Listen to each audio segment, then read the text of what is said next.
At Jane Bernardo at Daniel Padilla. Panoodin po natin. Sila ang gambalang tinutukan at nagkaguluhan noong 2012 dahil sa pagsasama nila sa telesereng Princess and I, ang 16 anyos na si Catherine Chandria Manuel Bernardo at ang 17 years old na si Daniel John Ford Padilla. Maging sa mga social networks tulad ng Twitter, milyon-milyon ang kanilang followers. Isang patunay na sila nga ang idolo ng bagong henerasyon. Ano naramdaman niyo rito? Ba kayo gumagawa ng trend para sa ganitong pagbabago ng pagtutok sa camera? Sobrang saya kasi yung ina-idolize kami ng mga bata, makikita mo gagayahin ka nila, yung pagsasalita mo, yung forma mo, lahat, and binigay inspiration ka nila. Sobrang naka-overwhelmed. Kailangan mong maging maayos or maganda yung example sa kanila kasi ina-idolize ka nila. Kamusta yung pag-aaral? Ngayon, homeschooling po ako. Tinatapos ko yung 4th year para mag-college na. Gusto ko na siyang tapusin. Pero, mahirap yun. So, kailangan talaga mag-doubling mo yung effort mo. 16, 17 years old. Yung natatamasan ngayon pangarap ng maraming kabataan. Ito na ba yung pagkaramdam na napuntaan nila yung talagang pangarap niya? Siguro kung ano po yung nakita sa TV sa amin dalawa, hindi naman po yun yung realidad talaga niya. Kumbaga mukhang meron na kami ng lahat, ganyan, kasi madami kaming ginagawa. Hindi pa rin po ganun, kulang pa rin mo talaga. Hindi lang to basta ganun, okay ka na. Kahit sinasabi nilang, ang bilis mo sumikat.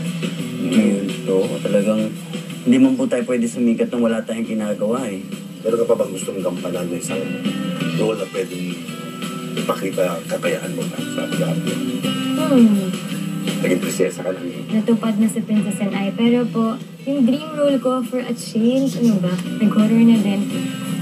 Gusto ko mag-action. Ikaw ka na, Daniel. Dream role. Gusto ko yung superhero na walang powers. Paano? Panin? Naman sa powers. Oo, ikaw. Sinong Pero marami akong pera, so kaya akong bilhin lahat ng powers. super rich ang tawag doon. Super rich. Ikaw, sino superhero? Wala. Woman para tambalagot tayo. Oh, pwede kahit one. Kahit hindi superhero, basta action na, parang salt yan yan. Noong nakaraang buwan lang, first time naranasan ang dalawa na magkasamang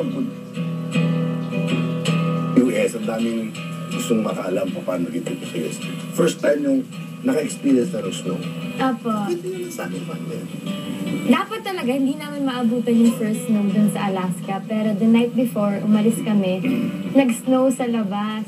Tapos, lumabas kami lahat. Tapos, nag-picture-picture kami sa snow, ganyan. It's super saya kasi parang pati matatanda nakisali sa amin, parang bata kami nagbabatuhan. Enjoy talaga. Anong feeling mo nung nakasama mo si Kathleen sa Amerika? Masaya ko siyempre, di ba, kasama mo si Catherine. Nasa Amerika ka na, may snow pa, di ba?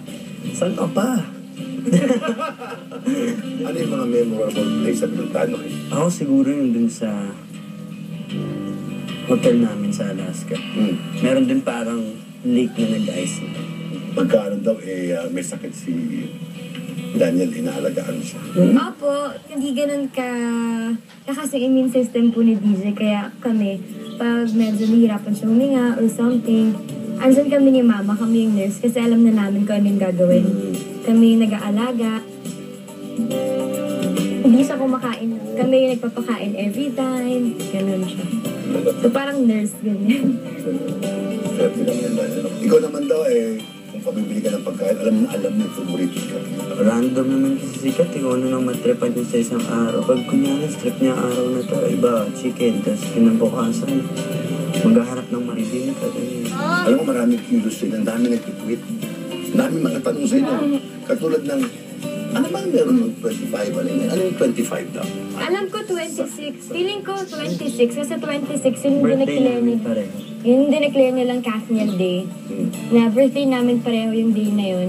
April ako, April 26 siya, March 26. Kaya 26. Oo. Kaya ano naman yung July? Yun daw yung panahon na nagkaintindihan kayo. July doon. July? May na daw dalawa. July? Ba't July? Wala. Hindi ba pwedeng March? Or Sobrang sweet daw kayo. Man, pag nagkakasama kayong dalawa. Off camera. hindi naman yung sobrang sweet, nag-ayakapan kami sa... Kung ano man naramdaman sa isa't isa kayo? Naramdaman nyo na ba dati yan? O special ba yan? Iba to siguro dahil dati naramdaman ko as minsan. Ito tagal eh. Matagal.